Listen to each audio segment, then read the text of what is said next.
সিদিনা প্ৰচণ্ড গৰমক নেওচি ৰাতিপুৱাতে জ্ঞানদীপে মই ওলাইছিলোঁ টিয়ক অভিমুখে। বাইকত তেল পানীবোৰ ভৰাই সৰু সুৰাকৈ বজাৰ কেইটামানো ইয়াতে কৰি লৈছোঁ। বজাৰ মানে কি আৰু গৈছোঁ যেতিয়া গাহৰিটো লাগিবই ন। একচুৱেলি টিয়কত গাহৰি ক'ত পাই মই নাজানো ভালকৈ, চ' ইয়াতে কিনিয়ে ল'লোঁ একেবাৰে। পিছে টিয়ক গৈছোঁ মানে ক'লৈ গম পাই নাই, কাৱৈ মাৰিলে গৈছিলোঁ, মানে জ্ঞানদীপৰ ভনীয়েকৰ ঘৰলৈ। ৰাস্তা পিছে একদম বেয়া হোৱাৰ ফলত এঘণ্টামান লাগিলে প্ৰায় আমাৰ। সেইদিনা পিছে গৰমো মানে কৈছোঁ আৰু একদম টিকা ফটাকৈ দিছে। সেই দোকানখনতে সোমাই অকণমান ডিঙিটো তিয়াই লৈছিলোঁ দেই। ওলাই মৰম লগা পোৱালিটো পালোঁ, মোৰ ভিডিঅ' চাই বোলে, মানে সিও গাহৰি লভাৰ।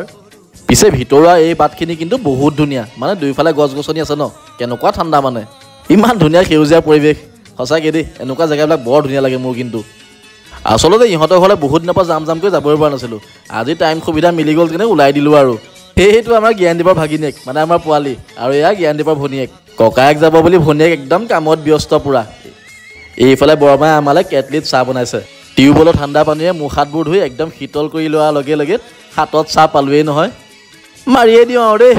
তাৰ পাছতে মই কিটচেনটোত সোমালোঁ, বোলো কিনো বনাইছে আমালৈ চাওঁচোন। দেখিছোঁ পনীৰ বনাই আছে। একচুৱেলি পনীৰটো মানে জ্ঞানদীপৰ কাৰণে, সেইটো আকৌ মাছ মাংস নাখায় নহয়। গাহৰি যে পিছে আমি লৈ আহিছিলোঁ নহয়, সেইখিনি পিছত বাহিৰতে বনাবলগীয়া হয়, মানে সিহঁতৰ ভিতৰত ন' এণ্ট্ৰি গাহৰি। আচলতে গাহৰিটো বৰ্তা বৰমাহঁতে নাখায়, সেইকাৰণে ভিতৰত নবনায়, বাকী কিন্তু গোটেইকেইটাই মাৰে দেই। আৰু এইফালে বাৰীত সোমাই কচু কাটিবলৈ যাওঁতে মোৰ কি অৱস্থা হ'ল গম পাই নাই, চাওকচোন। ডিঙিটোতে কিহে কামুৰিলে নাজানো, বিচাৰে ডাকিলে নে পোকে কামুৰিলে একো ধৰিবই নোৱাৰিলোঁ। চান্সটো পিছে ভালেই পালোঁ, মই বোলো তহঁতি বনা আৰু মই অকণমান আৰাম কৰোঁগৈ। তেনেকুৱাতে পোৱালি গাহৰি ষ্টিকটাও আনি দিলে। সোৱাদটো মই এনেও বেয়াই নহয়, এটা এটাকৈ মাৰি গৈছোঁ আৰু ধুনীয়াকৈ। তাৰ পাছতে আৱাজ আহিলে আৰু ভাতৰ টাইমো হ'ল। কলপাত কাটিলে গৈ পিছে দেই, কলপাতত খাইনো ভাল লাগে ন। পোৱালিক কলপাতখন দি পিনি নেমু দুটা গছৰ পৰা ময়ো ছিঙি ল'লোঁ লগতে। সঁচাকৈ কিন্তু দেই, আপোনালোকৰ গাঁৱৰ মানুহখিনি সেইটোৱে ভাল আৰু, চব বস্তু ঘৰতে পাই যায়, একো কিনিবলগীয়াও নহয় পিছে। আৰু ঘৰৰ বস্তুকেইটা খায়ো এটা সোৱাদ আছে ন। বৰ্তা বৰমাহঁতে আগেয়ে খাই লৈছে, মানে গাহৰি নোখোৱা মানুহ যেন।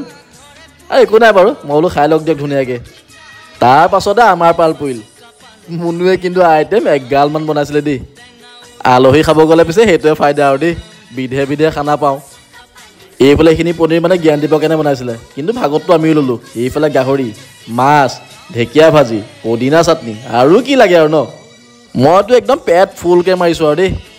কেতিয়াবা পিছে মাতো বুলি ক'লে আপোনালোকেও এবাৰ মাতিব পাৰে, খোৱাত কিন্তু মই একদম লাজ নকৰোঁ দেই। আমাৰ টেংকিখিনি ফুল হোৱাৰ লগে লগে আৰু গাঁৱৰে ভাইটি কেইটামানো আহিলে, লেকচাৰ মাৰিয়াত ব্যস্ত চব আৰু। বৰ্তা ভাগৰ তামোলকেইটা ময়ে কাটি দিলোঁ, লগতে তামোলখন খায়ো ল'লোঁ তেওঁৰ পৰা।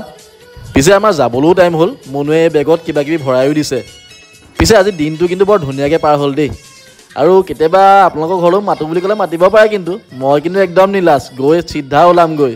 বাকী এয়া আমিও ওলাই মেলি আহিলোঁ আৰু টিয়কত আকৌবাৰ ৰখিলোঁ, 1-4 অকণমান জ্ঞানদীপে মিলালে, খাই বৈ আহি আছোঁ আৰু। বাদ বাকী আৰু কিনো ক'ম আৰু, গাহৰি মেইন কিন্তু দেই।